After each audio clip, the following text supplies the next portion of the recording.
future is now. We are living in the golden age of travel and technology. In a world where imagination and innovation know no bounds and anything is possible. Advancements in technology have revolutionized not only how we live, but also how we think.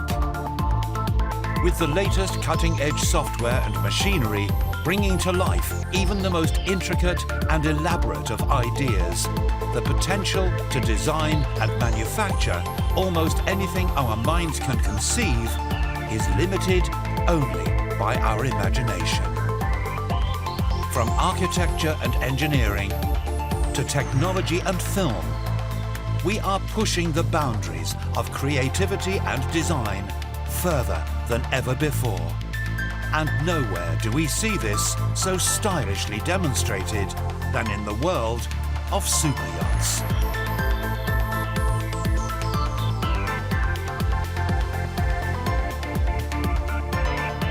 The recent and rapid growth of the yachting industry has opened the doors to a profession once available only to a select few.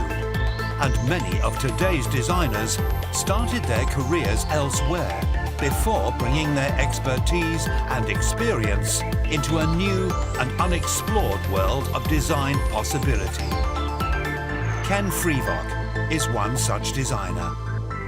I think design is design. In my book, it doesn't matter if it's a teaspoon or a skyscraper. It just involves the same analytical study, the same analytical mind, if you want. Coming into the superyacht industry was quite accidental because I was working quite happily as an architect and industrial designer in London.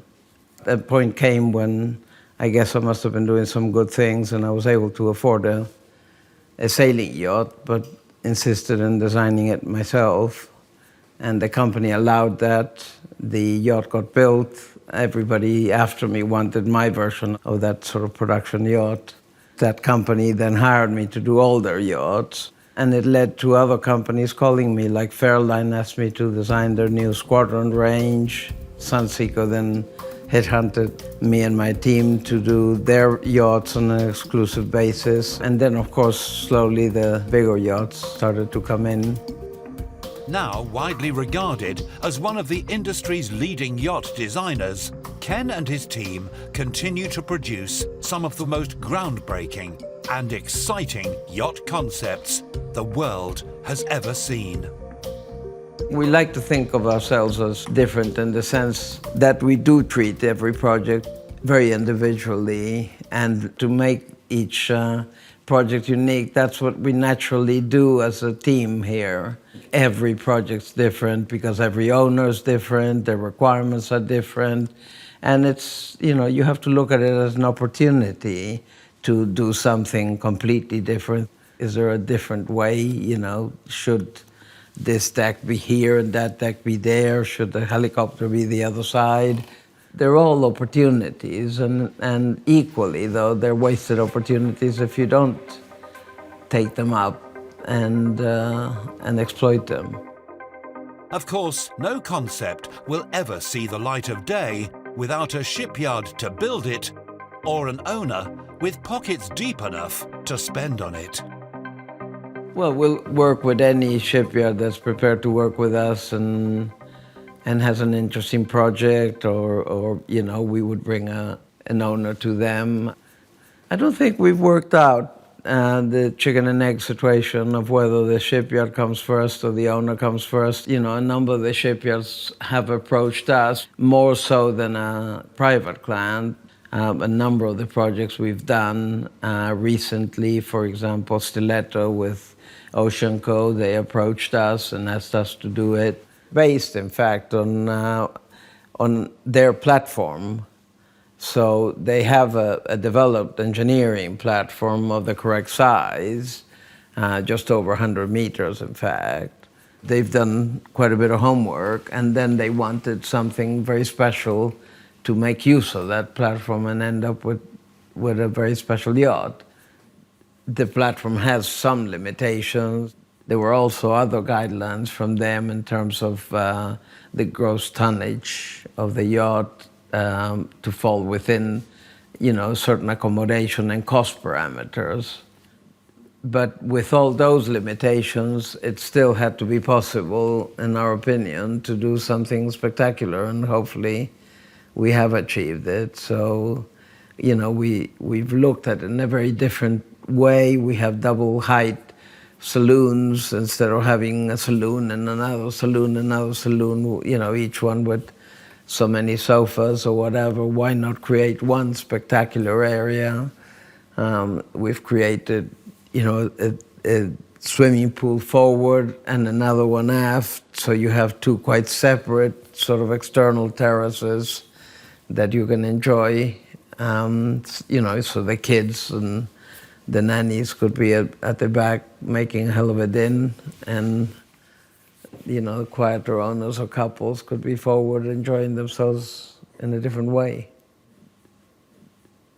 The technology that Oceanco has been developing, they're quite enterprising. It's a forward-thinking outfit with young engineers, a very good team, and I think the combination with our team is very good. So it's fairly groundbreaking. In such a highly competitive and private industry, many projects are shrouded in secrecy and given code names until the time comes to unveil them to the world, with many making their debut at the world-famous Monaco Yacht Show. Monaco's going to be interesting, I think, to see some interesting work from other people, because it's been years now that you walk along and look at the back end, the sterns of yacht after yacht, and largely I can't get too excited about them. They all seem to be following the same formula and everything else, but very slowly I'm beginning to see some change in the attitude even of some of the owners. Their expectations are changing. So we have more opportunity as designers with a slightly more open-minded client base. So that'll be interesting.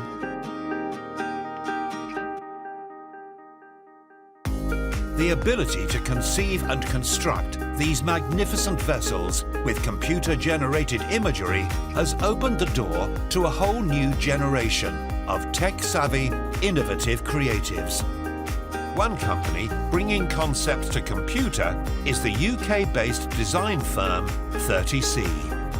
The development of CGI renders has been a huge change to the industry, not just within the yachting industry, but with pretty much any design industry. The days of initial, very loose sketches that would get a sign-off and approval have long gone.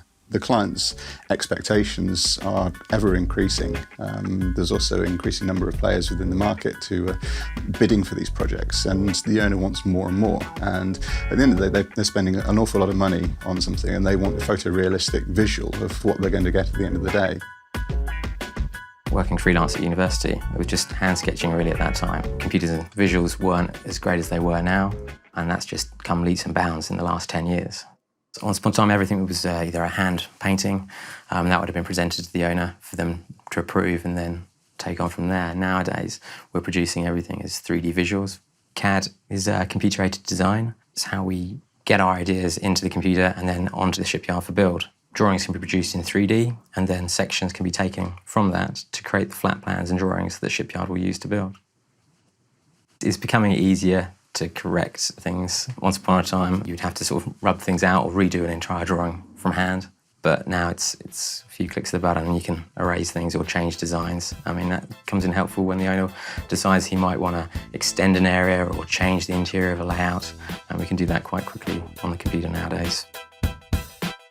The use of computer-generated imagery has not only streamlined the process of yacht design, it has inspired a whole new level of creativity and innovation. No longer restricted by laborious, time-consuming pencils and paper, super yacht designers are able to take more risks than ever before. The concept is literally that. It can be whatever you want it to be. So in some ways, more extreme, the better, at least at the starting point. What will always happen is throughout the design process, it will gradually get pared down into reality and buildability. But generally, the owners want to see more wacky, more extreme ideas, and ideally a way of achieving those. And it's important that we keep those in for as long as possible. And if the technology doesn't exist, then by the time we get to certain stages of a project, maybe 3-4 years down the line, the technology might be there that we can actually realise these things. So it's important to keep on pushing to sort of keep these things within the projects. Everyone's trying to push the boundaries of yacht design, and I think more and more people are just trying to push it to get recognised in some way. And if people don't push it, it will never grow, it will never expand, I don't think. So it's getting those ideas out there, which inspires other designers to also push themselves to create new ideas. I mean, we see the yacht designs that come out in all the magazines and online, and it's those ones that might inspire us to push ourselves to create something a bit different. So I think we're all helping each other in a weird kind of way.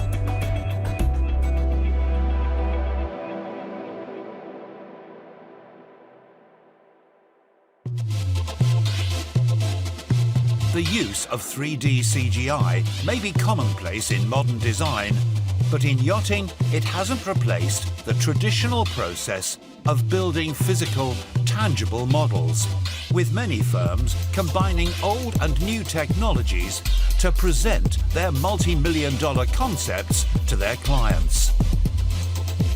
With the production costs of these mini motor yachts ranging from $20,000 to $50,000, it is still a small price for the shipyards and designers to pay, considering the amount of money their client will be spending on the full-size version. Johnny Horsfield from London-based H2 Yacht Design is no stranger to model concepts. Design evolved so quickly in the last 15, 20 years that we're now capable of building pretty much anything that we can imagine. We've all gone over to 3D, computer renderings, but actually there's still very much a place for the good old-fashioned model. And that's how it started in the old days, and without a doubt, there is still a real use for them. So we haven't abandoned them at all, actually, in our process. However, 3D rendering obviously is a very quick way of getting a 3D together, but there's nothing quite like building the real thing as a scale model, and we do that in various stages, actually. You know, this is an example of what I call a foam model, which is cut out on a computer machine, and then we can show a client quite quickly the basic shapes, the complex surfaces that we're now doing. I'll be honest with you, we have had models made and then we've gone, oh, okay, that doesn't work. So even though we've done it in 3D, we've done it on a computer and it looks great on the screen, you've gone, actually, it doesn't quite work. So yeah, it's definitely essential, actually, to get it right. The great thing about a sketch model, we call it like this, is that you can literally, we could take a knife to it, we can chop it, we can trim it, we can paint it, we can do what we like with it. It's disposable, it's a part of the development. Once you've nailed the design and you're happy with it and then it goes to production, we then have a proper display model made. And that is basically for the owner often to keep. We keep one, he has one in his office. That's his pride and joy, and he's waiting for his new yacht and he has the model on his desk, something to look at every morning. Unfortunately, despite the time, money and creativity spent on producing these magnificent concept models, there is no guarantee that they will actually ever be built at full size. We've got a model of Project Mars, which was built in 2008. It's a sad story, really, because the project started being built in Italy, and then the financial crash happened, and the project had to be cancelled. So that was, a real disappointment at the time.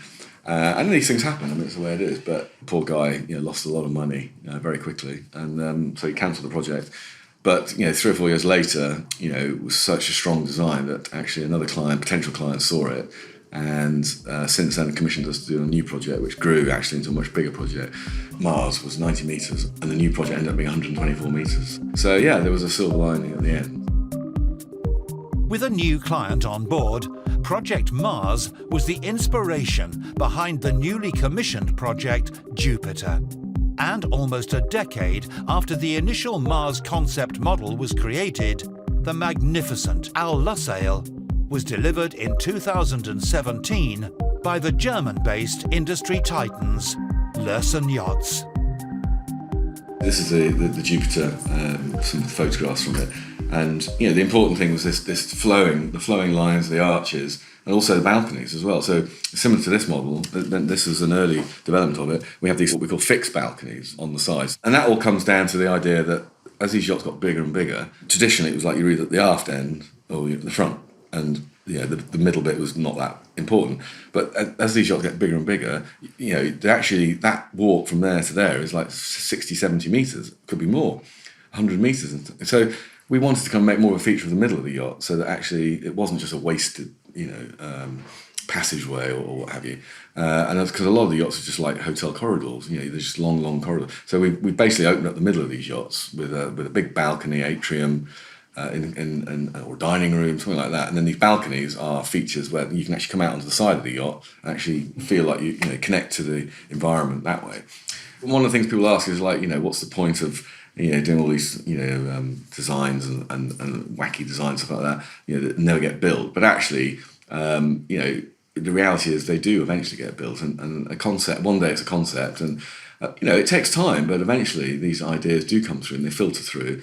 And it's the only way the industry can move forward. As a design, the exterior styling or design of yachts will only move forward if people go too far with something, and then it makes people think. You won't get there straight away, but actually slowly but surely, when you look now where we were 15 years ago, we've made a lot of progress. So concepts can be a little bit crazy sometimes. You think, that's just not buildable and things like that. But it's not at the moment. But then if you look at something like Jupiter today, you'd have said the same thing about that 15 years ago. Completely unbuildable, and it doesn't work, blah, blah, but actually it does. And it's takes that long for things to filter through.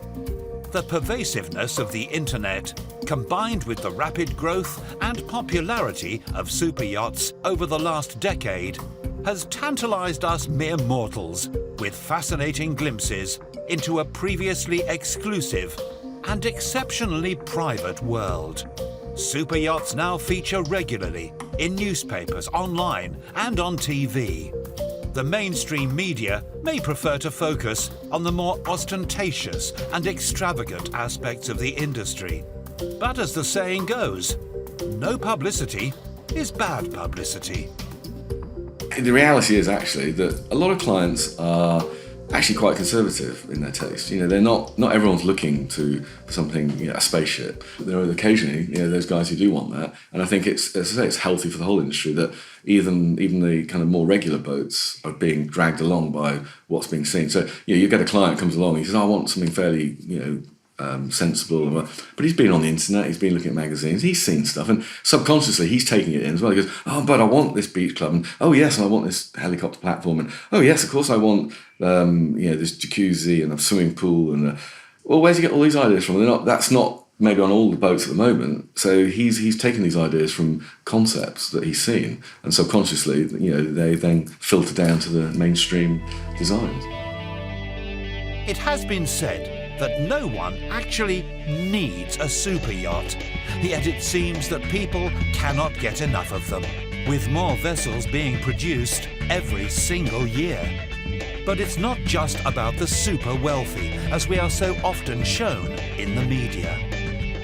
Behind the scenes of this multi-billion-dollar industry are hundreds, if not thousands, of highly skilled, creative and innovative individuals and companies, pushing the boundaries of design and technology on a daily basis, producing these magnificent yachts. From the designers and the architects to the craftsmen, builders and shipyards, we would like to thank everyone who gave us such unparalleled access into this exclusive and glamorous world. And we would like to thank you for joining us as we went inside super yachts.